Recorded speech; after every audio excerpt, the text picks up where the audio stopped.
शिक्षा संवाद के अवसर पर विद्यालय परिषद में उपस्थित प्रखंड शिक्षा पदाधिकारी,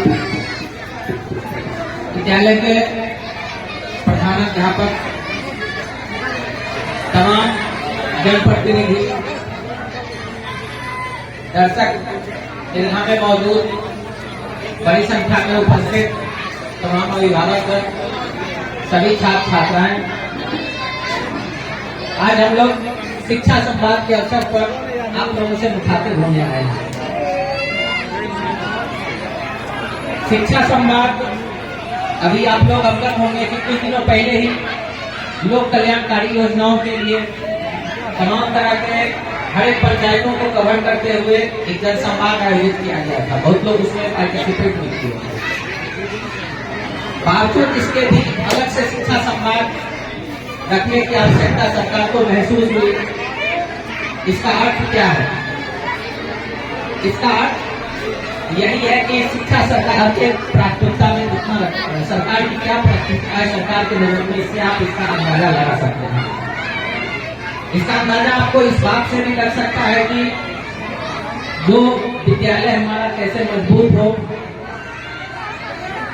बच्चे अधिक से अधिक संख्या में उच्च शिक्षा को ग्रहण करें। अगर वो रोजगार के क्षेत्र में जाना चाहते हैं तो उनको रोजगार का अवसर मुहैया हो, चाहे वो स्वरोजगार करना चाहे या कोई अन्य रोजगार करना चाहे, तो कैसे उनको लाभ प्रदान किया जाए, कैसे उनको एक सुविधा मुहैया कराई जाए, इसके बारे में सरकार की प्राथमिकताएं क्या है, उनको कैसे योजनाओं का निर्माण किया गया है, इन सब बातों की चर्चा करने के लिए हम लोग आए हैं।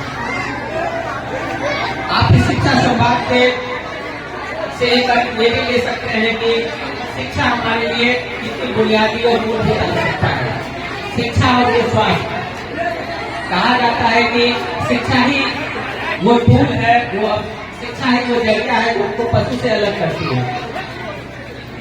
शिक्षा अगर नहीं ग्रहण करते हैं तो आप अपने जीवन में भी जो कुछ चाहते हैं, जो मनमाफिक चीज चाहते हैं, जिस ऊंचाई तक जाना चाहते हैं, आपको बहुत कठिन रास्ता हो जाता है।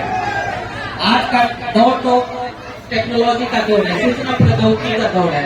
शिक्षा के बगैर एक दो पीढ़ी हमारे जो पूर्वज थे उनका तो गुजारा चल गया, लेकिन अब आने वाला दौर में शिक्षा के बगैर कोई गुजारा नहीं है।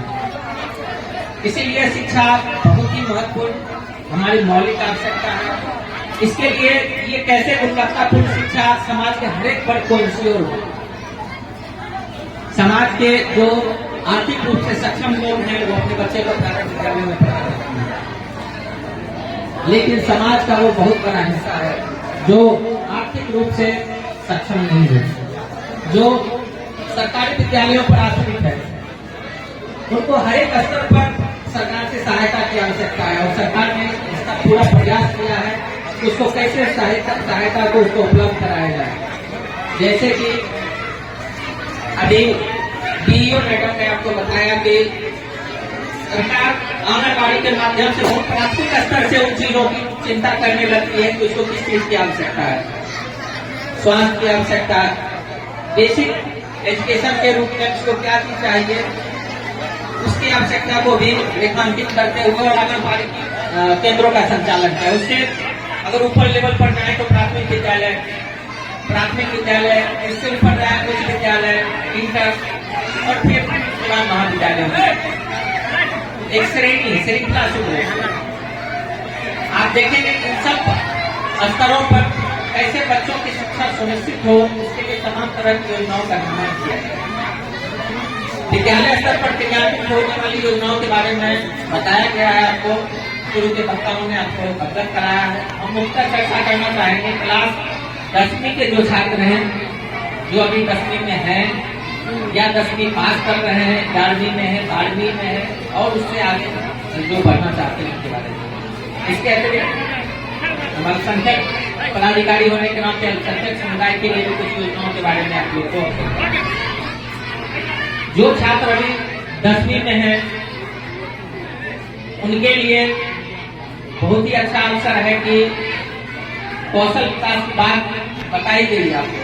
अगर उसका लाभ क्या है कौशल विकास का, हम लोग भी ग्रामीण भूमि से ताल्लुक रखते हैं। पढ़ाई के लिए हम लोगों ने अपने गांव से दूर जाना पड़ा। सबसे मूल कठिनाई बाहर जाने में आती है, भाई आप जैसे ही बड़े शहरों की ओर जाएंगे आपके आत्मविश्वास में बहुत कमी रहती है, आपका आत्मविश्वास बहुत कमजोर रहता है। कम्युनिकेशन, आप जैसे ही किसी चीज को करना चाहेंगे इंटरव्यू बेस्ड, ज्यादातर चीजें इंटरव्यू बेस्ड है। कम्युनिकेशन स्किल आपका बहुत दिक्कत आती है कि हम क्या बोले, कैसे बोले, बहुत ढंग की समस्याएं आएगी। ऐसा नहीं है कि उसको बोलना नहीं आता है, बोलना आता है, लेकिन वो क्या जगह क्या है, कौन सा जगह है, इसको कैसे बिहेव करना है। घर में रहने का तरीका अलग है, कार्यालयों में व्यवहार करने का तरीका अलग है, विद्यालयों में व्यवहार करने का तरीका कहाँ से पता चलेगा। कुछ चीजें हम लोग घर में सीखते हैं संस्कार के रूप में, कुछ चीजें की जवाबदेही विद्यालय स्तर पे है, कुछ चीजों को स्किल करना पड़ता है, उसको ट्रेनिंग देना पड़ता है। उस ट्रेनिंग की व्यवस्था कौशल विकास केंद्र के रूप में जो सभी प्रखंडों में संचालित है। आपके लिए आपको उसको रजिस्ट्रेशन कराना है, बेसिक रजिस्ट्रेशन आप क्लास 10वीं के इसके लिए आपको विद्यालय से भी हेल्प कर दिया जाएगा कि कहाँ पर किस ढंग से उसको रजिस्ट्रेशन। जानकारी देना चाहूँगा आपको कि KPRCC के माध्यम से ये संचालित है और इसमें आपको बुनियादी 3 चीजों की बेसिक ट्रेनिंग दी जाएगी।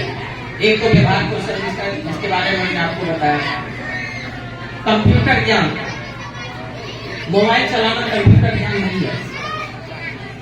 कंप्यूटर ज्ञान का मतलब है बजाते आप कंप्यूटर से उन चीजों को सारे जो भी टूल्स हैं उसका उपयोग करते हुए सॉफ्टवेयर के माध्यम से। तो सबसे पहली बात है, बेसिक चीज समझेंगे तभी तो आप सॉफ्टवेयर के क्षेत्र में आगे बढ़ने का रुझान आपको पैदा होगा। ये बेसिक चीज की जानकारी आपको वहां बुनियादी रूप से आपको दी जाएगी, तो ये सब निःशुल्क है।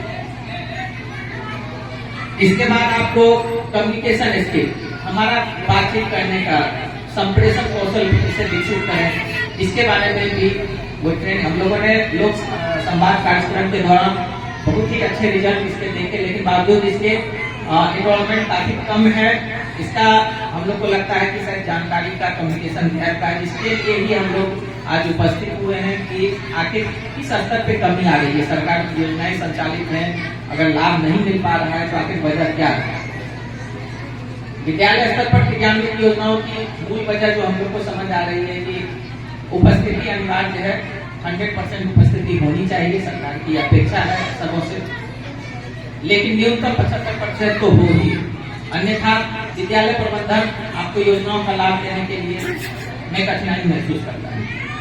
आप उन पर दबाव डालेंगे, बावजूद इसके भी वो अपना वो योजनाओं का लाभ देने में असमर्थ नहीं है।